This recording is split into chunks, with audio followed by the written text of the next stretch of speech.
Curtis, the founder of Deadly Dozen, and I've got a few questions for you. First off, for people who don't know you yet, tell us a little bit about your background and what made you want to create the Deadly Dozen. So I'm Jay, and I'm actually from the UK, so a town called Macclesfield near Manchester. So I've always been involved in sport, and I was actually a physical training instructor in the British Army. And I left in 2015, set up a gym, and also started to publish books and work with personal trainers, qualifying them and whatnot. And basically, as fitness racing really started to explode, I just thought I wanted to create a race, and I wanted to create something that was the most accessible, the most scalable fitness race in the world. And when I was looking at what can I do, it's like, well, it's body weight, dumbbells, kettlebells, weight plates, and I just wanted to create something that everyone can do. And with tens of thousands of athletic tracks worldwide, I was like, right, this is the model that I want to produce. And luckily, like, it's surreal how much it took off, really. Yeah. So, especially the running tracks, that is so smart to have, such a standardized tool that is literally all over the world. I just love that design, for sure. So what's your mission behind the Deadly Dozen? So the mission is maybe a little bit too dreaming really, is to get millions of people fitness racing, to get millions of people, literally millions of people. So I looked into the stats on like how many people do 10Ks or sign up, and it's like 2 million a year, and that's probably give or take a lot. And I just think that we can almost be, we're not related to parkrun. We can almost be like the parkrun of fitness racing, where at every track in every major city, and even in the small towns, we can have Deadly Dozens. The way in which I've designed the race is accessible and it's scalable. It's a trailer of kit, dumbbells, kettlebells, weight plates. It's an athletics track. They're all the same, so they're all a little bit different, with the entry points and exit points, but they're all 400-meter loops. So it's designed for what we do. We throw a little bit of kit in the centre. So my idea now is to expand globally.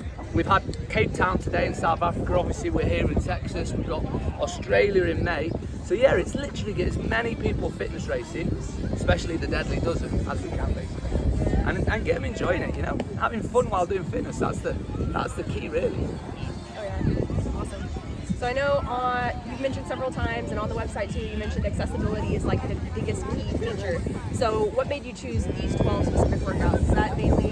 Well, what it was my background as a strength and conditioning coach, and the first book I ever published, it was originally going to be called Train the Movements, and it was all around, rather than sort of training chest and triceps and back and biceps, it's like we're doing pushing movements, pulling movements. So you've got fundamentals basically, like squat, lunge, pushing movements.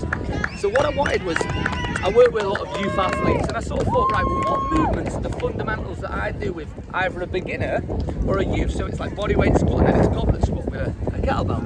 We've got things like dumbbell snatch, dumbbell lunge. You could have a weight plate overhead carry or a ground to overhead, which we call the clean and press, because it's like a nod to the Olympic lifts. We've got dumbbell snatch. So it's essentially the simplest versions of all the movements, just fundamentals of fitness that everyone, ideally should be doing. You're working squatting, you're working lunging, you're working pressing movements with kit that everyone has. So you can do it in a garage gym, and you don't need all the variations. You could just have a set of kettlebells and press them, or even do an overhead carry.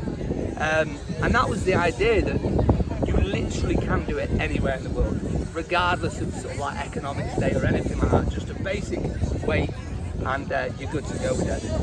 That's amazing, yeah, definitely. And I love that, so many of these races have sleds and ergs and all these larger pieces of equipment that you can only find at major gyms, unless you invest a lot of personal money into it. Yeah. So it's a really great option for a lot of these smaller gyms, rural areas that can't really afford these big pieces of equipment or don't necessarily have that hybrid thing in mind, Yeah. So I love that for sure.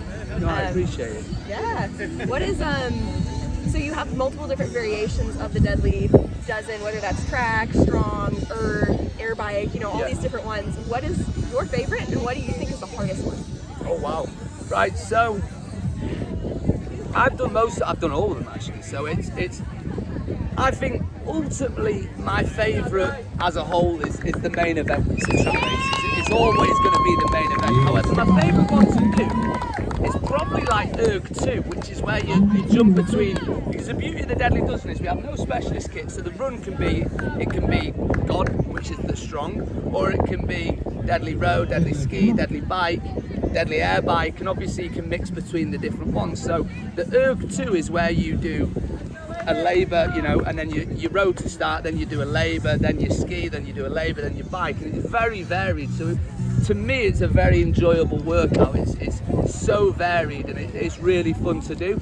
I also really like the strong, and I think a lot of people have given us the feedback that it's one of the hardest races. Some people say it's harder than the track race, because if you think about it, you've got deadlift to start, farmer's carry, then you're on deadlift, then you're at walking lunges with the dumbbells in your hands, so it's just grip annihilation.